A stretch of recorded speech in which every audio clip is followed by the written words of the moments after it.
हाय दोस्तों, आज इस वीडियो में कक्षा 10 का भौतिक विज्ञान का एक टॉपिक है प्रतिबिंब। तो प्रतिबिंब क्या होता है, पहले हमें प्रतिबिंब को जानना है। ठीक है, जब हम लोग सुबह सुबह उठते हैं तो क्या करते हैं, ऐसे आंख मलते हुए जाते हैं। एक शीशा रखा हुआ होता है, दर्पण जिसे कहते हैं, या तो हाथ वाला होता है तो हाथ में उठा करके देखते हैं, नहीं तो सिंगारदानी वगैरह है तो उसके सामने जाके अपना ऐसे आंख बंद करके पहले देखते हैं, फिर बोलते हैं कैसे लग रहे हैं। ठीक है, तो कैसे लग रहे हैं, हम लोग का जो रियल में फेस है सेम वही उस दर्पण में बनता है। तो जो उस दर्पण में दिखाई देता है वही तो प्रतिबिंब होता है। तो देखो, प्रतिबिंब का हमें परिभाषा देना है। तो यदि प्रकाश की किरणें वस्तु के किसी बिंदु से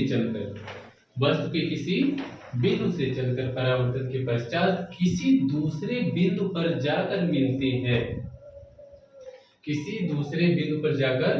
मिलती है या मिलती हुई प्रतीत होती है, तो इस दूसरे बिंदु को पहले बिंदु का प्रतिबिंब कहते हैं। इस दूसरे बिंदु को पहले बिंदु वस्तु का प्रतिबिंब कहते हैं। प्रतिबिंब मुख्यतः दो प्रकार के होते हैं, वास्तविक प्रतिबिंब और आभासी प्रतिबिंब। वास्तविक प्रतिबिंब इंग्लिश में इसे बोलते हैं रियल इमेज, और वास्तविक प्रतिबिंब और आभासी प्रतिबिंब। आभासी प्रतिबिंब क्या होता है, जिसे इंग्लिश में बोलते हैं वर्चुअल इमेज। तो फर्स्ट आते हैं वास्तविक प्रतिबिंब। यदि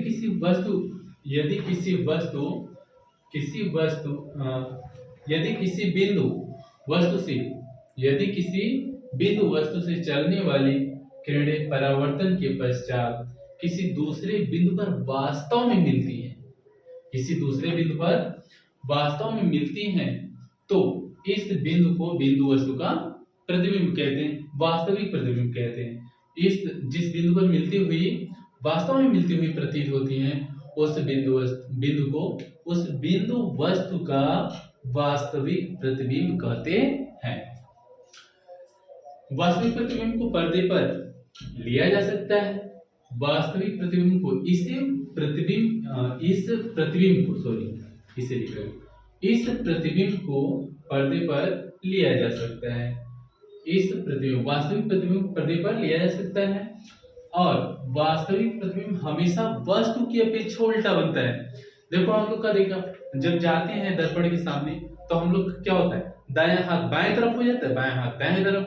देखो वहां पे, देखो जैसे हम लोग ऐसे जाते हैं, अब कोई हमारे ये मार्कर इस हाथ में है, मार्कर इस हाथ में है, यहाँ पर मान लो खड़े हुए हैं, तो हम जब दर्पण में जाते हैं, ये मान लो दर्पण में बना हुआ प्रतिबिंब है, ठीक है, तो मार्कर हमारा इस हाथ में है, तो मार्कर इधर ही रह जाएगा। इधर से हम इसको देखेंगे, ये हमको देखेगा, तो हमारा देखो हाथ ये है दाहिना, और इसका दाहिना हाथ कौन सा है, ये वाला है, तो उल्टा हुआ ना। हम देखो उल्टा हो गया, ऐसे हो गए, तो हमारा क्या हुआ, ये चेंज हो गया, हमारा मार्कर चेंज हो गया। लेकिन इसका क्या है, इसका उल्टा है, हम इस हाथ में लिए, ये इस हाथ में लिया है ना, तो ये हो जाएगा, ये हो जाता है, उल्टा बनता है। तो वास्तविक प्रतिबिंब हमेशा वस्तु की अपेक्षा उल्टा बनता है। और आभासी प्रतिबिंब, यदि बिंदु वस्तु से चलने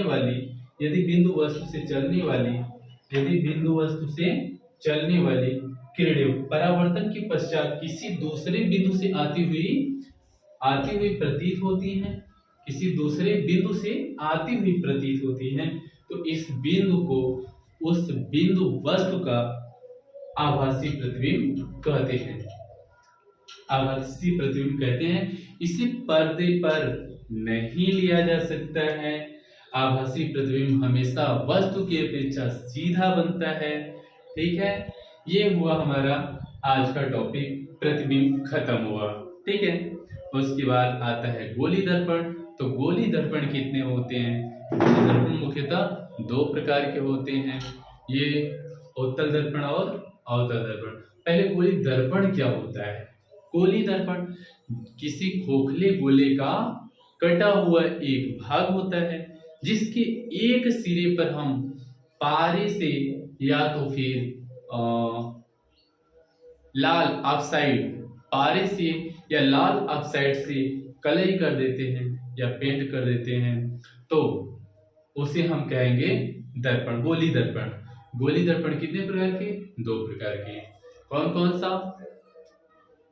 उत्तल दर्पण और अवतल दर्पण। और दर्पण कितने प्रकार के? दर्पण 2 प्रकार के होते हैं। कौन कौन सा? समतल दर्पण और गोली दर्पण। समतल दर्पण और गोली दर्पण। गोली दर्पण का 2 प्रकार होता है, समतल दर्पण का कोई प्रकार नहीं होता है।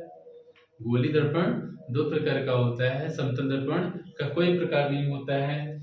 इसलिए आ जाओ, चलो दूसरी वीडियो में हम उसे दर्पण को क्लियर कर देंगे। ठीक है, आज के लिए बस इतना ही। प्रतिबिंब का टॉपिक यहाँ पे क्लियर हुआ। Okay, bye.